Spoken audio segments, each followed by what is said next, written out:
एक गांव में आनंद नाम का एक युवक रहता था। उसका भरा पूरा परिवार था। उसके 2 बच्चे थे, उसकी पत्नी थी, लेकिन उसके माता पिता इस दुनिया से चल बसे थे। इसीलिए पूरे परिवार की जिम्मेदारी उसी के कंधों पर थी। बच्चे अपनी पढ़ाई करते थे और उसकी पत्नी अपने घर गृहस्थी के कामों के साथ गाय, भैंस, बकरी इत्यादि का दूध बेच बेच कर अपना घर चलाते थे। और आनंद पहाड़ में पत्थर तोड़ने का काम करता था। बहुत ही मेहनत भरा काम था, लेकिन इतनी मेहनत करने के बाद भी अगर आनंद को गांव का कोई भी आदमी मदद के लिए बुलाता तो आनंद कभी भी मना नहीं करता था। उसके जीवन का एक ही सिद्धांत था कि अगर मैं दूसरों की मदद करूंगा तो परमात्मा मेरा साथ देंगे। वो इस सिद्धांत पर इतना विश्वास करता था कि अगर कोई बाहर का आदमी उससे मदद मांग ले तो वो अपने घर का काम भी अधूरा छोड़कर उस आदमी की मदद करने के लिए पहुंच जाता था। जिस वजह से उसकी पत्नी बहुत परेशान रहती थी। वो अक्सर आनंद को समझाने की कोशिश करती थी कि सबसे पहले अपना काम करो, और जब ऐसी ऐसी बातें आनंद के कानों में पड़ती तो उसके हृदय में कांटा सा चुभने लगता था और उन दोनों में लड़ाई झगड़ा शुरू हो जाता था। अक्सर उनके लड़ाई झगड़े का यही सबसे बड़ा कारण होता था। लेकिन ना तो आनंद अपने आप को बदल पाया और ना ही उसकी पत्नी ने उसको समझाना कभी बंद किया। इसी वजह से आए दिन उनके घर में कलेश होता रहता था। जहाँ तक उस गांव वालों की बात थी तो वो आनंद के स्वभाव को जानते थे और वो जानबूझकर जो काम आसान भी होता था उस काम के लिए भी वो आनंद को बुलाते थे ताकि उन्हें कम मेहनत करनी पड़े। कहने का अर्थ ये है कि गांव वाले आनंद की इस भलमनसाहत का फायदा उठाते थे और सब पीछे से उसका मजाक उड़ाते थे, उसे बेवकूफ कहते थे। ऐसे ही समय बीतता रहा और एक दिन आनंद की पत्नी बहुत ज्यादा बीमार पड़ गई। आनंद से जो कुछ भी सेवा हो सकती थी उसने वो सब अपनी पत्नी के लिए किया। उसने गांव के वैद्य को बुलाकर अपनी पत्नी की जांच करवाई, लेकिन ये रोग उस वैद्य की पकड़ के बाहर था। इसीलिए उस वैद्य ने कहा कि तुम अपनी पत्नी को नगर में जाकर किसी बड़े वैद्य को दिखाओ तो तुम्हारी पत्नी की जान बच सकती है। ये सुनकर आनंद के पैरों तले जमीन फिसल गई। उसने ये नहीं सोचा था कि उसकी पत्नी के प्राण संकट में हैं। वो सोच रहा था कि कोई साधारण सा रोग होगा जिसका इलाज हो जाएगा। लेकिन जब उसने वैद्य की ये बात सुनी तो वो घबरा गया, क्योंकि उसके पास इतना धन नहीं था कि वो अपनी पत्नी के लिए एक घोड़ा गाड़ी करके उसमें अपनी पत्नी को लिटाकर नगर में ले जा सके। उसकी पत्नी की हालत बिल्कुल चलने की भी नहीं थी, इसीलिए उसे नगर पहुंचाने के लिए किसी घोड़ा गाड़ी की जरूरत थी। संयोग से उसके पड़ोसी धन्नू के पास एक घोड़ा गाड़ी थी। वो अक्सर व्यापार के लिए अपनी घोड़ा गाड़ी नगर में लेकर जाया करता था। इसीलिए आनंद के मन में विचार आया कि मैं धन्नू की घोड़ा गाड़ी ले सकता हूँ। मैं धन्नू की इतनी मदद करता हूँ, कभी उसके काम को नहीं टालता, तो वो तो मेरे काम को कभी मना ही नहीं कर सकता। और यही सोचकर वो घोड़ा गाड़ी लेने के लिए धन्नू के पास पहुंच जाता है। लेकिन धन्नू बहुत ही चालाक इंसान था। वो बिना किराए के अपनी घोड़ा गाड़ी अपने सगे संबंधियों के लिए भी नहीं ले जाता था। तो आनंद की तो दूर की बात रही। जब आनंद ने उससे घोड़ा गाड़ी के बारे में पूछा तो उसने ये कहकर उसका ये काम टाल दिया कि मेरे घोड़े बहुत ज्यादा बीमार हैं, 5 दिनों से वो कुछ नहीं खा रहे। तो ऐसे में बेचारा घोड़ा गाड़ी लेकर कहाँ नगर तक पहुँच पाएगा।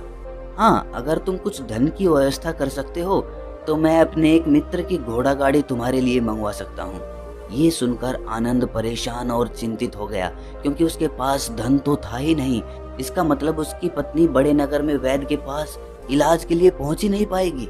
उलझन भरे हुए विचार लिए हुए जब आनंद वापस आ रहा था तो उसने एक दिल को झंझोड़ देने वाला दृश्य देखा। उसने देखा कि धन्नू के घोड़े जो धन्नू के अनुसार बीमार थे और वही घोड़े गांव का ही एक युवक उसकी बाड़ से खोलकर बाहर ला रहा था और गाड़ी में उसको जोत रहा था। ये देखकर पहले तो आनंद को कुछ समझ में नहीं आया। उसके बाद जब आनंद ने उस युवक से पूछा तो उसने बताया कि धन्नू ने ये घोड़ा गाड़ी उसे किराए पर दी है। ये सुनकर आनंद का दिल टूट गया। उसने कभी सपने में भी नहीं सोचा था कि उसका सबसे अच्छा मित्र धन्नू उसके साथ ऐसा कर सकता है। हालांकि ये इस बात पर दुखी होने का वक्त नहीं था, इसीलिए आनंद वहां से जल्दी से लौट जाता है और गांव के ही एक सेठ के पास जाकर कुछ धन उधार लेकर धन्नु को दे देता है। धन्नु अपने मित्र की घोड़ा गाड़ी मंगवा देता है, जिसके बाद वो अपनी पत्नी को वैद्य के पास नगर में ले जाता है। जब उसकी पत्नी का इलाज चल रहा था तो आनंद यही सोच रहा था कि एक वो दिन था जब धन्नु की बेटी बीमार हो गई थी, तो मैं पूरी रात वैद्य जी के पास उसके लिए बैठा रहा था। इतने दिनों तक धन्नु नहीं आया था, तब मैं ही उसके परिवार की देख रेख किया करता था, जिसके लिए मैंने इतना कुछ किया। उसने एक घोड़ा गाड़ी देने से मुझे मना कर दिया, और वो भी तब जब मेरी पत्नी जिंदगी और मौत के साथ खेल रही थी। कुछ देर बाद वैद्य बाहर आकर आनंद को एक बहुत बुरी खबर देता है कि उसकी पत्नी को कर्क रोग हो चुका है और इसका कोई भी इलाज नहीं है। ये सुनकर आनंद दुखी होकर वहीं जमीन पर बैठ गया। उसकी पूरी दुनिया उजड़ने वाली थी और उसे कोई रास्ता नजर नहीं आ रहा था। कुछ समय बाद उसकी पत्नी चल बसी और अब दोनों बच्चों की जिम्मेदारी उसके कंधों पर आ गई थी। लेकिन यहाँ पर आनंद के सारे सिद्धांत टूट चुके थे। अब उसके दिमाग में एक ही बात थी कि अच्छा कर्म करने से परमात्मा साथ नहीं देता, बल्कि बुरे लोग फलते फूलते हैं, और इस बात का मैं सबसे बड़ा गवाह हूँ। ये विचार अक्सर उसके दिमाग में चलते रहते थे और इसी वजह से उसका मन धीरे धीरे दुनिया से दूर हट गया। और एक दिन ऐसा भी आया जब वो अपने बच्चों को अपने रिश्तेदारों के पास छोड़कर इस देश दुनिया को त्याग कर एक सन्यासी बनने के लिए घर से निकल पड़ा। उसने गांव में किसी को कुछ नहीं बताया। सन्यास की दीक्षा लेने के लिए वो एक बौद्ध भिक्षु के पास पहुंचता है। बौद्ध भिक्षु उस समय ध्यान में बैठे हुए थे। ध्यान से बाहर आने के बाद उससे सन्यासी बनने का कारण पूछते हैं। इस पर आनंद उन्हें अपनी पूरी आप बीती सुना देता है और कहता है कि मेरा मन इस दुनिया से विरक्त हो चुका है। जब अपने दोस्तों ने ही मेरा साथ नहीं दिया तो इस दुनिया में रहने का क्या मतलब, और इसी वजह से मैं सन्यासी बनना चाहता हूँ। ये सुनने के बाद बौद्ध भिक्षु ने उपदेश देना शुरू किया कि याद रखना बंते, जीवन से विरक्त होकर सन्यासी बनना तुम्हें परम सुख तक कभी नहीं पहुंचा सकता। तुम दुनिया से अपने मन पर एक बोझ लेकर विरक्त हुए हो। तुम दुनिया से परमात्मा की खोज करने के लिए विरक्त नहीं हुए हो। इस भ्रम में कभी मत रहना। तुम संसार से विरक्त हुए हो क्योंकि संसार ने तुम्हें धोखा दिया, ऐसा तुम्हें लगता है। इसीलिए तुम परमात्मा पे कभी विश्वास नहीं कर पाओगे और ना ही उन पे अपनी पूर्ण आस्था बना पाओगे। इसीलिए सन्यासी होने का भी तुम पूरा लाभ कभी नहीं उठा पाओगे। सन्यासी होने का लाभ तब मिलता है जब हमारी प्रभु में, परमात्मा में पूर्ण आस्था बन जाती है। मैं तुमसे पूछता हूँ, क्या तुम्हारी आस्था परमात्मा में है? ये सुनकर आनंद कहता है कि हे बंते, मैं तो दुनिया देख कर आया हूँ कि जो बुरे कर्म करता है वो फलता फूलता है, और जो अच्छा काम करता है उसे प्रभु कुछ भी नहीं देता, परमात्मा उसे दुख ही दुख देता है।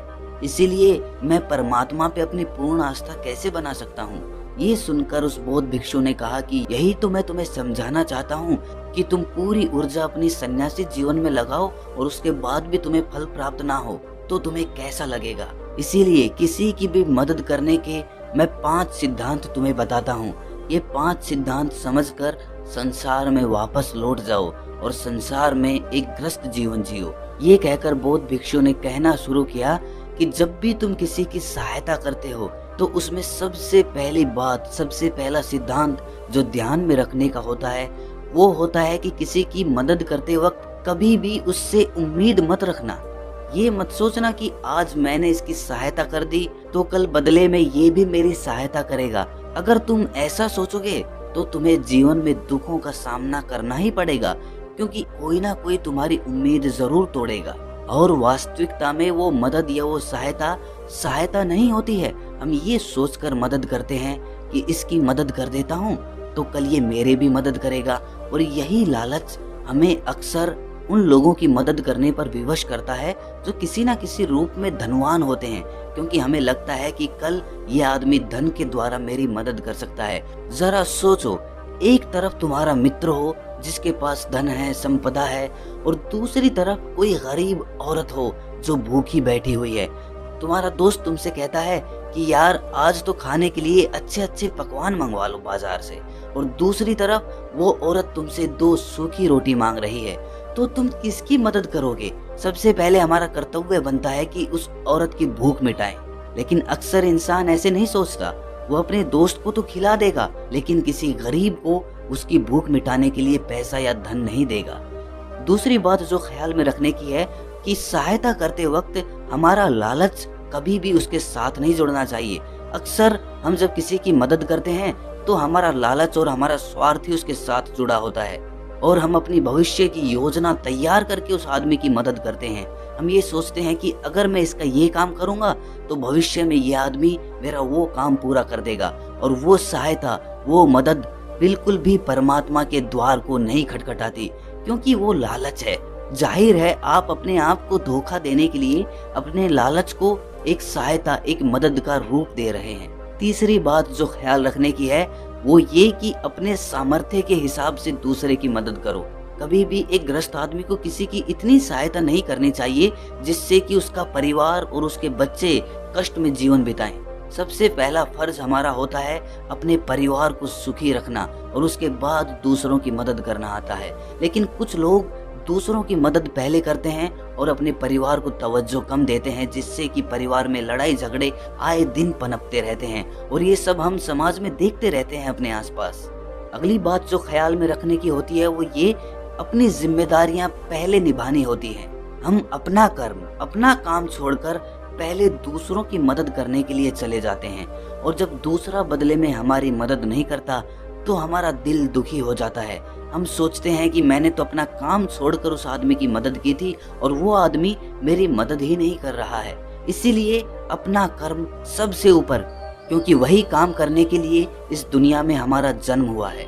और सबसे आखिर में जो बात समझने की है वो ये कि परमात्मा की मर्जी से ही सब कुछ होता है। हमारा कर्तव्य है अपने कर्म को करते जाना। करनी धरनी तो ऊपर वाले के हाथ में है, इसीलिए जो कुछ भी होता है सब ऊपर वाले पे छोड़ दो। अगर तुम्हें कोई धोखा भी देता है तो ये समझ के चलो कि वो सब ऊपर वाले की करनी होती है। आप ये मान के चलो उसके सामने किसकी मर्जी चली। जब ये आस्था, ये विश्वास हमारे मन में पनपने लगता है तो हमारी सारी शिकायतें दूर हो जाती हैं, क्योंकि इस दुनिया में जो भी होता है अच्छे के लिए होता है। जो भी हो रहा है अच्छे के लिए हो रहा है, और जो भी होगा अच्छा ही होगा।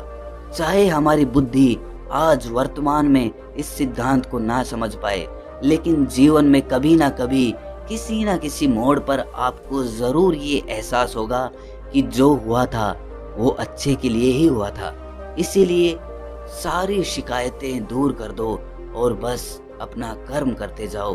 अपने ग्रस्त जीवन को पूर्ण रूप से जी लो, और उसके बाद ही सन्यासी जीवन की नींव होती है। इसके बाद बौद्ध भिक्षु ने आनंद को कहा कि वापस अपने गांव लौट जाओ, अपनी बेटियों को वापस लेकर आओ, उन्हें पालो पोसो, अपने बच्चों को वापस लेकर आओ।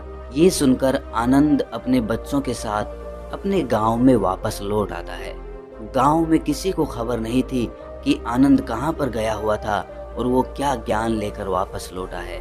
लेकिन अगले दिन सुबह सुबह गांव वालों ने आनंद के चेहरे पर एक अलग ही आनंद, एक अलग ही आभा पाई।